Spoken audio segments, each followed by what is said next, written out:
So in this dot point or in this stem rather, we're going to look at a couple different things, or three different sort of dot points. We're going to have a bit of an overview of early New Kingdom period and what it meant for Hatshepsut in this time period. And then we're going to have a look at the relationship of the king in the New Kingdom Egypt to Amun. And we're going to have a look at the religious overview of the New Kingdom as well. So an overview of religious beliefs at the time. So first of all, we're going to have a look at an overview of the early New Kingdom period. We have to remember that this was quite early in the New Kingdom period. It's even quite early in the first dynasty of the New Kingdom period. But that doesn't mean that things weren't happening before that. And Hatshepsut drew a lot of inspiration from what was happening prior to the time when she assumed the throne. So she took inspiration from other royal women who had preceded her, such as Tetisheri, Hotep, and Amos and Nefertari, who are three sort of royal queens that had gone before her and demonstrated significant power within their own roles as queens. And she also drew inspiration from her own father, Thutmose I, who was quite a strong ruler and a strong general. So she inherited from him control of Nubia and the wealth that went along with Nubia, and also took it upon herself to follow in her father's footsteps in trying to expand into Syria, Palestine. From her father, Thutmose I, she also inherited quite a strong and efficient bureaucracy, and also the priesthood of Amun, and both of those she strengthened and altered throughout her time in power. So we see her continuing a lot of the things that her father did, Thutmose I, and also expanding on them. So she continued the having this strong bureaucracy and continued to manipulate it and use that. And she also continued the role of the Amun priesthood and also altered that as well. And we'll look at that in more detail later on. Another thing she also continued was having the state god, which was Amun-Ra, which was a combination of Amun and Ra, the two gods together. And she also continued Thutmose I's big building projects. So in the way that Hatshepsut, she also was a bit of an innovator as well. So she innovated in a lot of different ways. In her building program, we see examples of innovation, new ideas that she brings forth. Also in the way religion is worshipped in this time. So she brings across new ideas for religion, new ways of worship, new ways of seeing gods, etc. In terms of the way people saw Hatshepsut, the historians are divided, and what we have is that the earlier historians who were writing earlier, were predominantly male, and they were sort of viewing Hatshepsut through the lens of their own time. So they found it really difficult to believe that a female king could have ruled successfully, or that it was okay that would have happened. So some people sort of see her like as the wicked stepmother figure who's usurped the throne of a reigning king and taken it from him. Others see her as a power seeking or power monger and all those sorts of things. Others even go as far as to say that she was trying to start a matrilineal line of succession with her own daughter Neferure to become the next king. Others see her as just another competent, efficient ruler who was as good as her father was in a lot of senses. So there are lots of portrayals of Hatshepsut that we can look at over time. Another thing we need to look at is this concept of Ma'at. That's spelt M-A''At.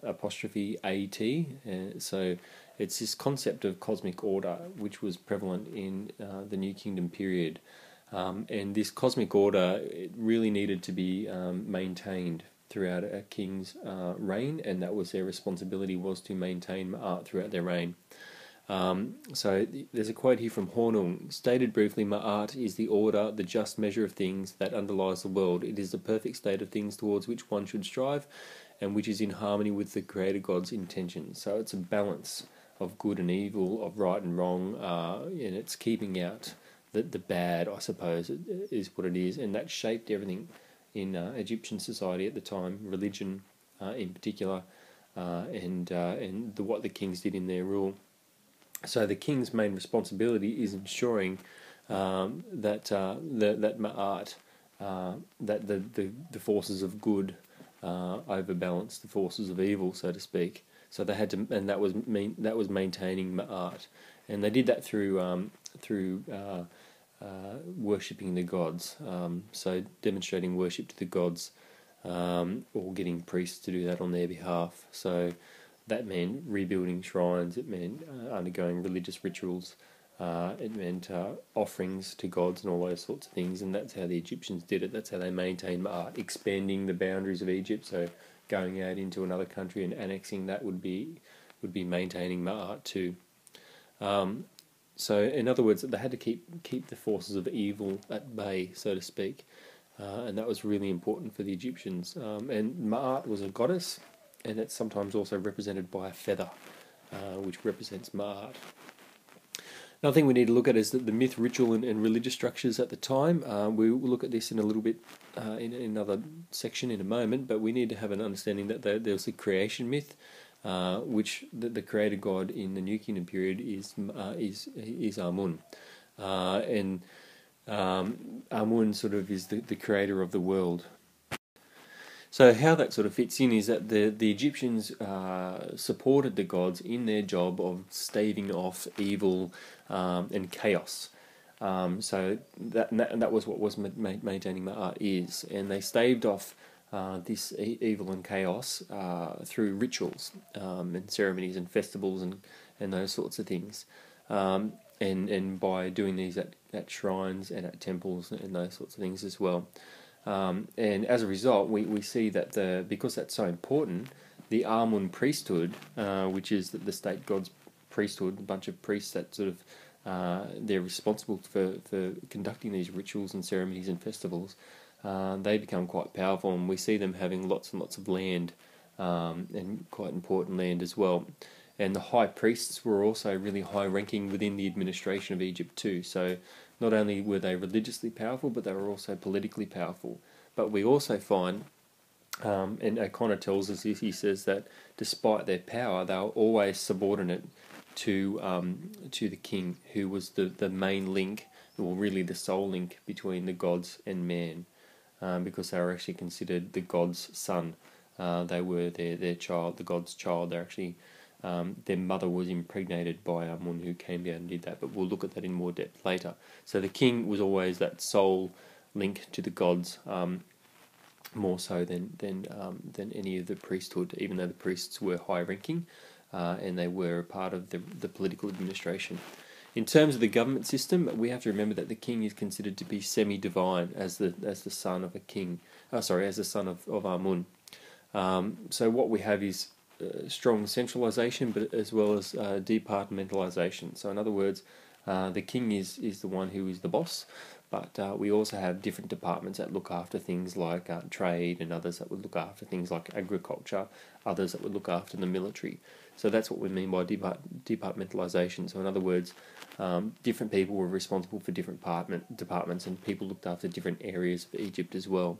And we'll look at that a little bit more later on.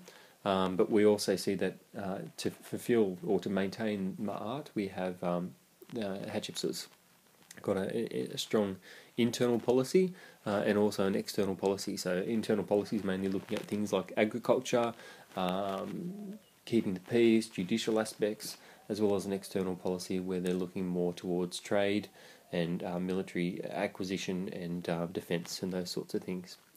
In terms of the military, going a little bit further, the Egyptians actually believed that they were probably more superior than those people that were around them, and the idea of going out into the neighbours and conquering was kind of an idea put forth by the gods. So they did have periodic campaigns, so they'd go out and conquer lands, and then they had to maintain those lands as well. So they did have a professional sort of standing army that was, a continual army, not like they would call up an army and then they would settle those veterans later. And the king was the war leader. They were the official sort of military general. They were the head of the army, and they went on campaigns as well, which sort of demonstrated their power. Just in terms of the hierarchical structure at the time as well, we need to have a bit of an idea of how it fits in. We have to remember the king is right at the top. The king is the ruler, both in religious aspects and in secular aspects. So, and they're the head of the political organisation and the religious organisation and the military, and their main job was the maintenance of Ma'at. Underneath that we have the elite, which were made up of the royal family, other high-ranking officials, people called viziers, which were people who looked after different areas of the administration, viceroy of Kush, which meant they were someone who were responsible for a land called Kush, royal butlers, stewards of the royal estates, in other words, people who looked after royal estates, that's what a steward is, military generals, high priests, and the stewards of the most important temples. So a steward is someone who looks after one area or another, and they had certain responsibilities. Underneath them, we have the provincial nobility, which are the first families of the provinces or the mayors of towns. So these are the guys who looked after the sort of smaller cities and towns that weren't part of the sort of the bigger area.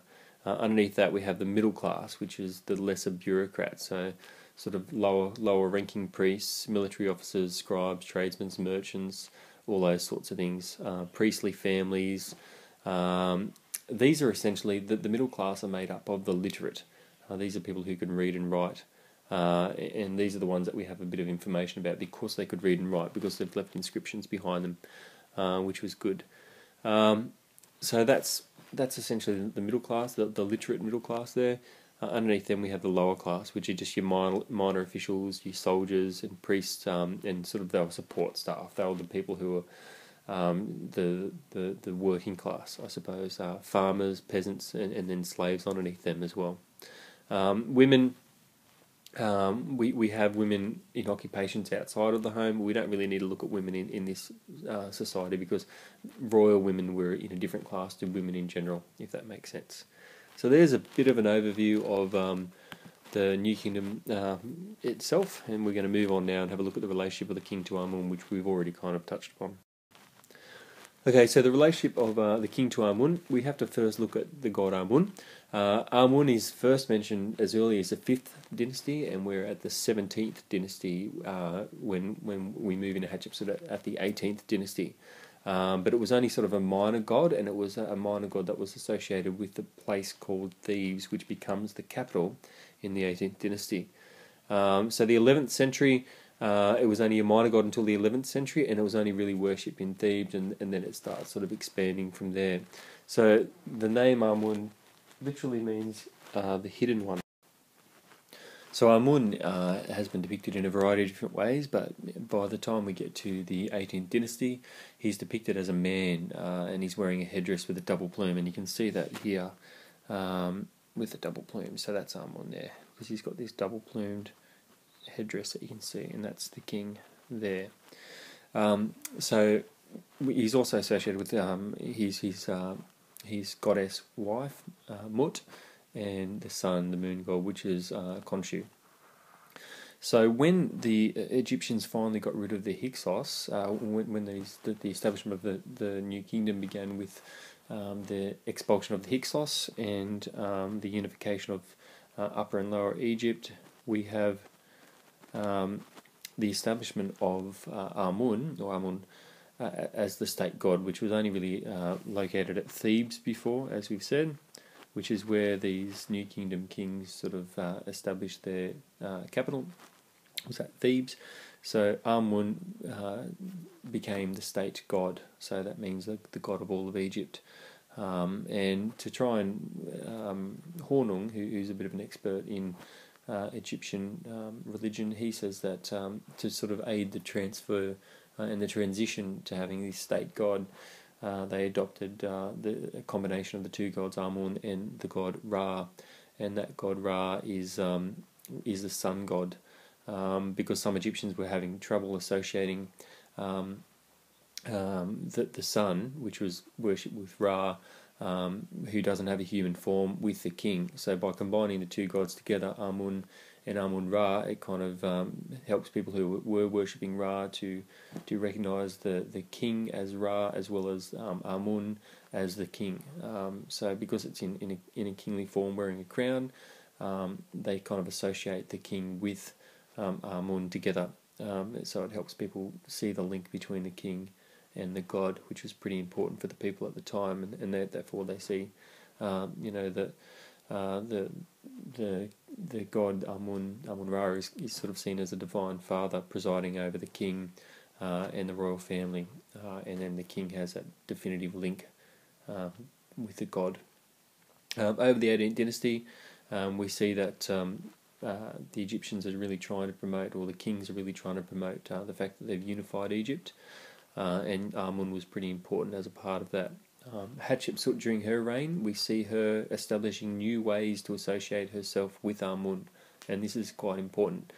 So what we see is she starts depicting oracles. So she inscribes oracles that have happened on the walls of temples, where she suggests that Amun was saying that she should take the throne after her father or after her husband Thutmose II dies. So what we see is her saying that she was that there was an oracle from Amun saying that telling her to take the throne. So that she's sort of justifying her succession to the throne by using Amun, and she was the first king to do that. And we also see that she's the first king in this period to claim that she's literally descended from the god Amun, because Amun came down and impregnated her mother. So she's the first king to do that as well in this time period.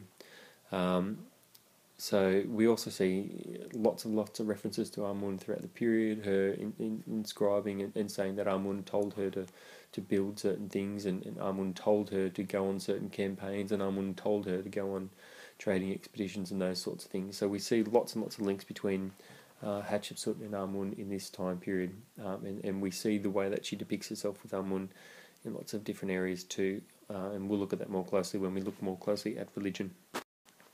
So the last section that we're looking at is an overview of religious beliefs. I'm not going to go into too much depth with this, but we're going to look at it in more depth when we look at Hatshepsut's role with religion and the Amun priesthood and her building programs and other sorts of things as well. What we have to remember is that in this time period, it's polytheistic. You have the state god, which is sort of worshipped by everyone, which is Amun Ra, but we also have a variety of other gods and goddesses at this time, because the Egyptians were polytheistic. So Amun Ra was the state god, which was sort of worshipped by everyone, and its main temple was at a place called Karnak. So there's this big temple complex at a place called Karnak, which was near the capital, which was Thebes. And that temple complex is really important, and Hatshepsut was involved in lots of different building programs at that temple complex at Karnak.